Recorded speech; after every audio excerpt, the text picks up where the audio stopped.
Hello there, welcome back to another edition of the Alto Classic Remastered. This time we're taking a look at the 1997 Suzuki Alto Works Suzuki Sport Limited. I think off the top of my head, this is the only keycard to survive all the way from GT2 to GT6.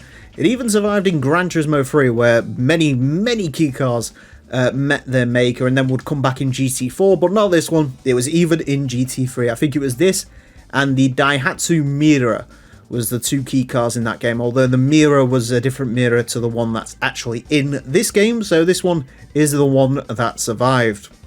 Which is always a little bit strange, because the 98 was in this game, which is technically the more updated model, and they went for the prior model to put into the game. But anyways, who do I know? Maybe the Suzuki Sport Limited is the ultimate version of the Alto Works, and it's the one that's the most prized and possessed in Japan.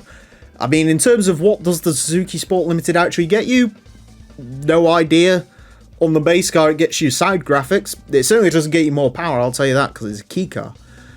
It does get you, though, in the case of this game, this fantastic racing modification, which has sort of got these blue shapes on the side, and it's yellow. It kind of looks like a Pizza Hut carpet from the 1990s. It is a fantastic looking thing. Now, this is the fourth and final Alto that we've got to have a look at. So it'll be interesting to see how this stacks up compared to the other ones. Four-wheel drive, 173 horsepower, 633 kilograms. Very, very light, actually. I think this might be the lightest of all the Altos. Maybe that's what the Suzuki Sport Limited got you. No idea. Anyways, to find out how this gets along, it is going to get 6 laps of the Motorsports Land track in order to set the best time it possibly can.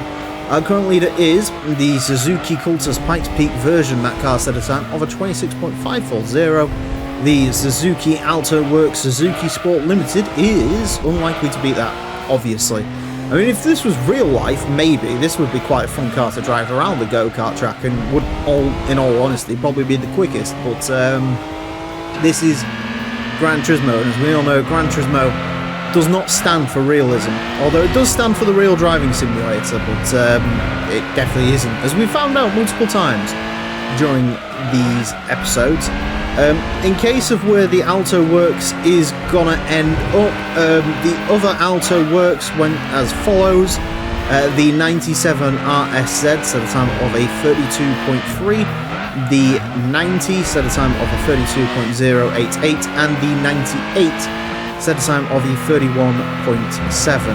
Now, speaking of that 31.7, of course, that does mean, well, the 98 car had a bit of an advantage over this car in the sense that it has, I think, about 20 more horsepower. So as much as this is probably significantly lighter than that car by at least sort of 70 kilos or so, it doesn't really matter when you're a key car. I'd rather have 20 extra horsepower if it meant, you know, that...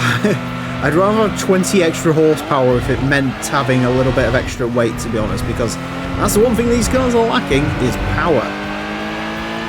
That was a pretty decent lap, 31.873, definitely puts it on the quicker end of key cars. The problem with these cars, to be honest with you, they're kind of a bit of a dread for me these days. Before, I used to dread the more high-speed stuff, wondering, can I get the best possible lap time out of it? When I drive something like this now, I have the opposite issue, where I'm like, can I get the most possible speed out of this? Because it's just so much of a different vehicle to drive from your common run-of-the-mill sports car, because these cars are all about momentum, keeping momentum up, making sure you're shifting at the right times, that you're taking the right line for each corner in order to maximize your ability to stay on the throttle constantly. They are really challenging, and I've actually found recently, you know, sort of like split differences and stuff in these cars. You know, like there, I was relatively close behind, but I was 0.4 off. And you can really just lose 0.4 in a car like this in a blink of an eye. So, yeah, they are a little bit challenging. We are going to understeer into this corner.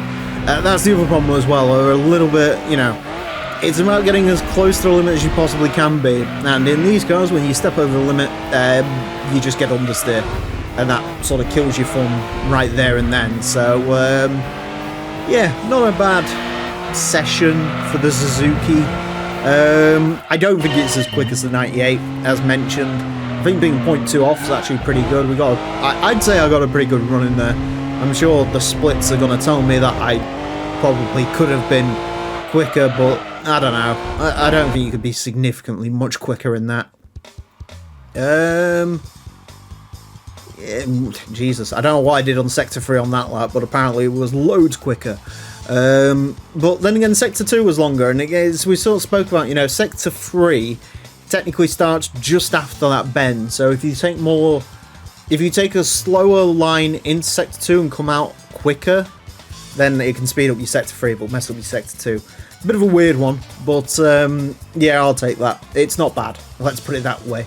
A 31.873 will place this in to 453rd place. Goes in between the Mugen Accord wagon and the Honda Integra SIRG. It is quicker than the Subaru Vivio RXRA, quicker than the Mini Cooper, quicker than the Toyota Corolla 11, quicker than an Acura Integra GS and a Ford Taurus Show. I'm just trying to look in terms of key cars.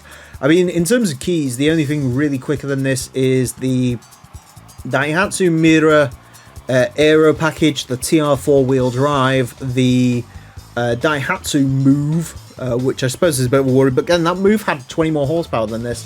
The Alto works in the Subaru Plio RS, so I mean, in terms of key cars, it's done pretty bloody alright, and, you know, to lose out to the 98 car, it shows progress. You know, Suzuki was learning. Maybe the 98 should have been the key car carried over into the later Gran Turismos, but we'll never know.